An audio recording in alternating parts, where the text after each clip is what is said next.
Hey guys, আসসালামু আলাইকুম। আশা করি সবাই ভালো আছেন।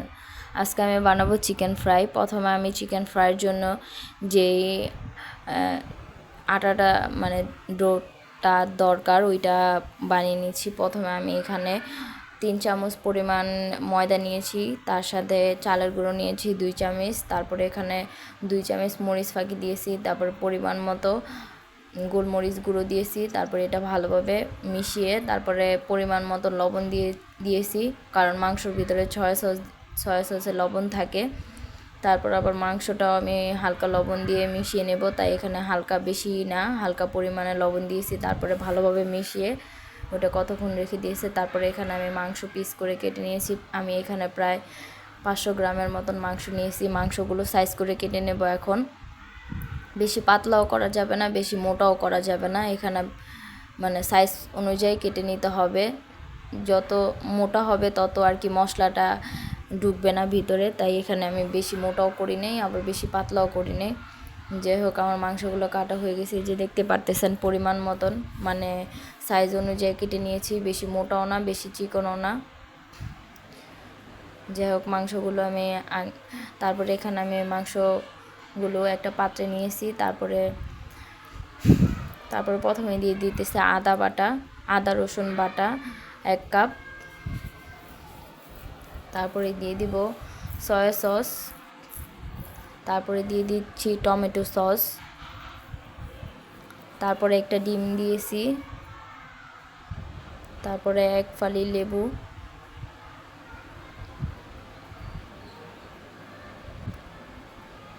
তারপরে 2 টেবিল চামচ মরিচ ফাঁকি, তারপরে দিয়েছি একটু পরিমাণ মতো গোলমরিচের গুঁড়ো, তারপরে দিয়ে দিলাম লবণ দিয়ে এটা ভালোভাবে মিক্স করে নিতে হবে।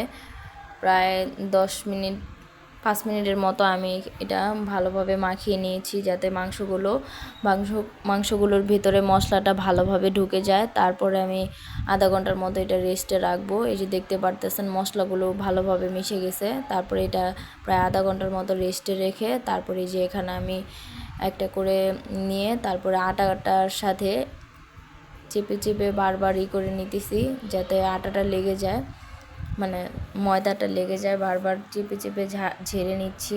এভাবে ঝেড়ে নিতে হবে, না হলে হবে না, একসাথে মানে হয়ে যাবে, দলা হয়ে যাবে। তাই বারবার চেপে ঝেড়ে নিতে হবে। এখানে আমি আগে থাকতে তেলটা হালকা গরম করে নিয়েছি, কারণ যদি তেল ঠান্ডা থাকে তাহলে আপনার জিনিসটা ছেড়ে দিতে পারে।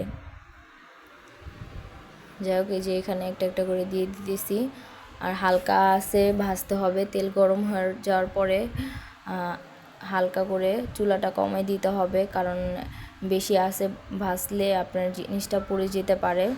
ওই যে আমার প্রথমটা আর কি একটু বেশি লাল হয়ে গেছে। আসলে এত লাল করা যাবে না, তাহলে খেতে বেশি একটা মজা লাগবে না। বেশি ভাজা হয়ে গেলে বেশি ভালো লাগে না। এটা হালকা অফ হোয়াইট কালার থাকবে। এই যে আমি চিকেনগুলো এক পাশে থেকে আরেক পাশ উল্টে দিতেছি। যে আমি এটা প্রথম যেটা দিয়েছি ওইটা আর কি উঠাই নেব, ওটা হয়ে গেছে।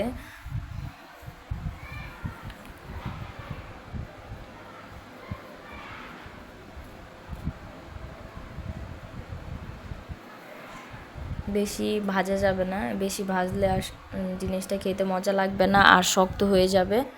বেশি ভাজা যাবে না, তাই হালকা করে এই পাশ ওই পাশ করে ভেজে নিতে হবে, যাতে কোনো পাশটাই বেশি ভাজা না হয় আর পুড়ে না যায়। আসলে আমার প্রথমটা তেলটা একটু বেশি গরম হয়ে গেছিলো, তো তাই আর কি প্রথমটা বেশি ভাজা হয়ে গেছে। এই যে দেখতে পারতেছেন বাদামি কালার হবে, বেশি ভাজা যাবে না, বেশি ভাজলে খেতে মজা লাগবে না। আমার এগুলো ভাজা হয়ে গেছে, এখন আমি এগুলো উঠে নিব।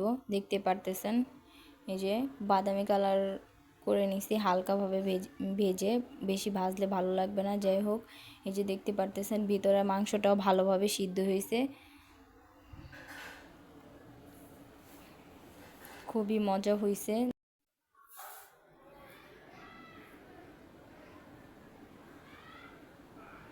মাংসের ডোটাও ভালোভাবে মাংসের সাথে লেগে আছে, অনেকটাই আলাদা হয়ে যায়। এই যে দেখতে পারতেছেন ভালোভাবে লেগে আছে।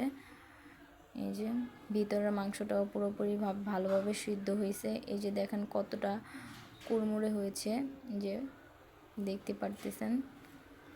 আজকের ভিডিও এই পর্যন্ত।